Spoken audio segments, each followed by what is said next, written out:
सर्वांना जय ज्योती जय Savitri. Savitri India news चॅनलमध्ये आपणा सर्वांचं हार्दिक स्वागत. क्रांतीसूर्य महात्मा ज्योतिबा फुले यांच्या द्विशताब्दी जयंती प्रित्यर्थ काव्य गायन काव्य वाचन या सदरामध्ये मी माया जोगे सावित्री शक्तीपीठ महानगर नागपूर आपणासमोर प्रस्तुत होत आहे. कवी डॉक्टर सुधाकर डेहनकर यांच्या क्रांती फुले या काव्यसंग्रहातील कविता माझी माय. सावित्री मायती माझी मायती माझी, शिक्षणाचा पान्हाती स्त्री शूद्रांना पाजी.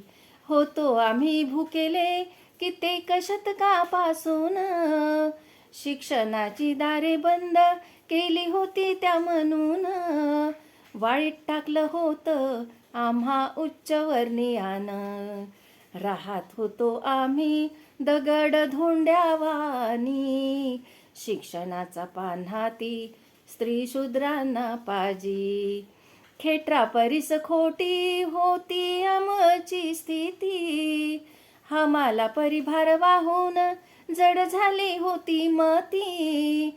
खेटराला पुसण्यापुरती त्यांना याद येत होती, म्हणणे ती शूद्र आहेत नरकाच्या खाणी.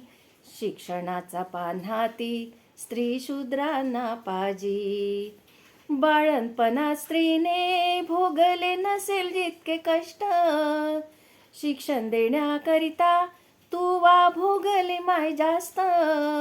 त्यानंतर कुठे ते आमच्या साठी झालं मुक्त, पण आज त्याची जाण ठेवत नाही कुणी. शिक्षणाचा पान्हाती स्त्री शूद्रांना पाजी. स्त्री शूद्रासहित बहुजन सारे पुढे गेले, घरापासून दारापर्यंत वाटा मागू लागले. आम्ही कशातही नाही कमी सांगू लागले, पण ते आज आपुल्या मायला गेले विसरूनी.